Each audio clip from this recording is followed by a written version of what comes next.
Bismillahirrahmanirrahim. Thank you very much for having me. It is a good sign for Pakistan's economy that remittances are increasing and keeping in view the existing pace, it can easily be predicted that if this trend continues, Pakistan will be able to attract $44 billion in shape of remittances against $41.6 billion received by the country in last financial year that ended on June 30, 2026.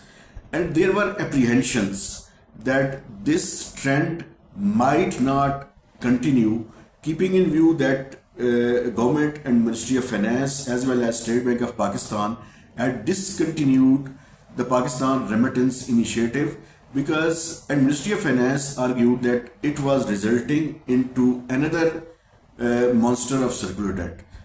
Now the banks have been assigned to lure Pakistanis living abroad to attract them and provide them some kind of incentives in order to ensure remittances through official banking channel or through official exchange companies. So it is a good omen for the country because it is a non-debt creating inflows, and non-debt creating inflows means that Pakistan twin deficit, especially the current account deficit, can easily be managed if Pakistan receives higher remittances in months ahead. The textile sector is already under pressure and exports grew by just 6% last year. Could transport strike make things worse for the industry? Yes, because from last 3-4 days, the transporters are on strike because of increasing or adjusting the prices of fuel on daily basis.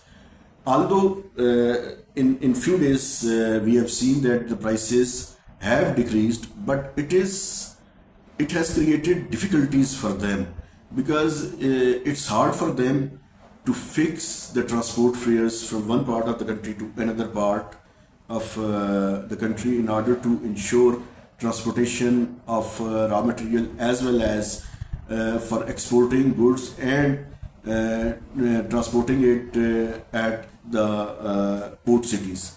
So it is causing difficulties for them. So Minister for Petroleum are negotiating with the transporters in order to resolve and find out an amicable solution. But one thing is crystal clear that keeping in view our heavy reliance on imported fuel, it's very hard to continue adjustment of fuel prices on daily basis, keeping in view the practical difficulties which the transporters are expressing in their negotiations with the government. But let's see what happens in next few days.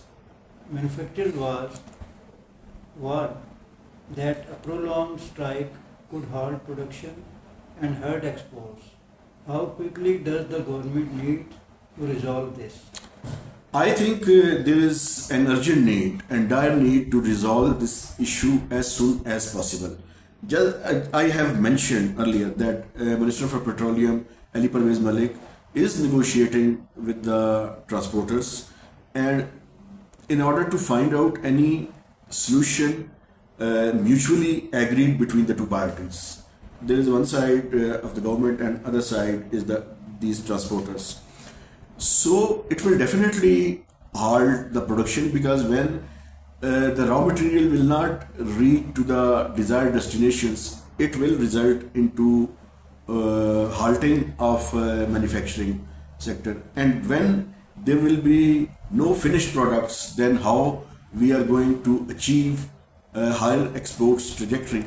Because there is one crystal clear thing that without increasing exports, Pakistan cannot achieve higher growth on sustained basis. Non-debt creating inflows such as FDI, remittances, and exports are needed to be increased in order to match with the import bill.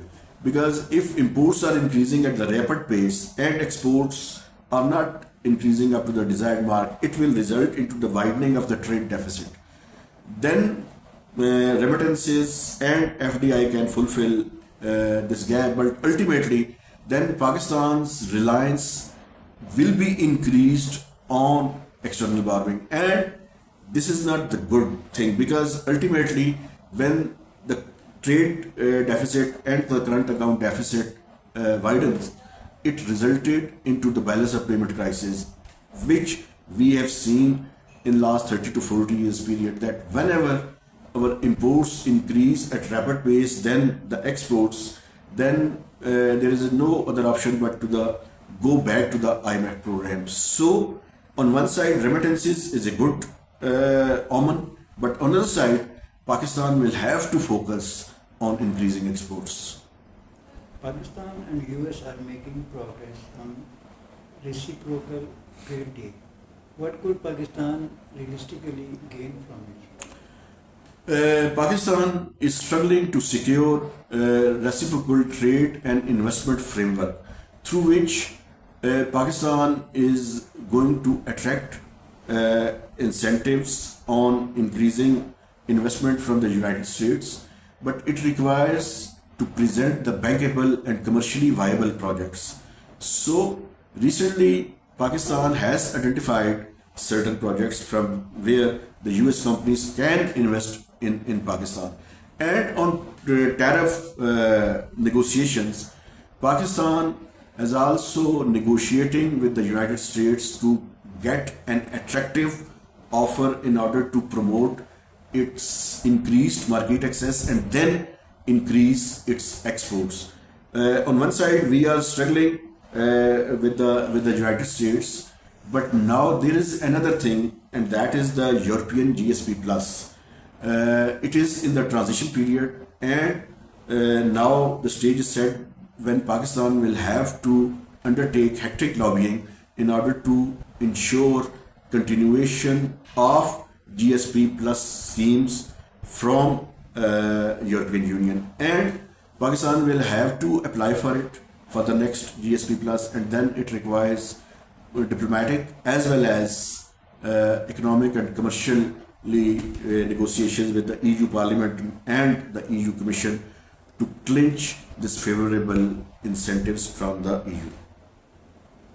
The FBR is introducing a faceless tax system from October. Could this make tax collection more transparent? I think FBR is going to introduce a new model which is called Faceless. On both, they have already implemented a pilot project in case of customs, but now it will be implemented into the Inland Revenue Service, that is called income tax and general sales tax. It will play a catalyst role to broaden the tax base, because technology will provide the solutions and there will be no element of harassment, but all those who are earning income but they are not paying their due taxes, they will have to come into the tax net, but it will be a gradual process. It will not happen in one day, and FBR will have to focus in the medium term in order to ensure broadening of the tax base. Wheat and flour prices are rising and the government plans to import 1 million tons of wheat. Will this actually bring price down for consumers? In this last financial year, the wheat productions were more than 28 million tons, which was sufficient to meet the domestic requirements, because there was surplus and strategic wheat reserves of 1.8 million tons. But we have seen that the procurement target, which were agreed with the IMF, but both the center as well as the provinces, especially Punjab and Sindh, couldn't procure wheat up to the desired mark.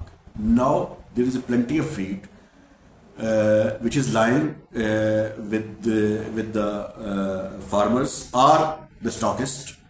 Now there is no other option left but to import 1 million tons, as ECC has already granted its nose and Cabinet has also given the green signal to import wheat from the countries, and let's see from where the government of Pakistan decides to import 1 million tons. But the strategic reserves of $1.8 million are depleting because the provinces are seeking commitments and they have paid the amount to the PASCO. PASCO is going to be closed under the right sizing plan.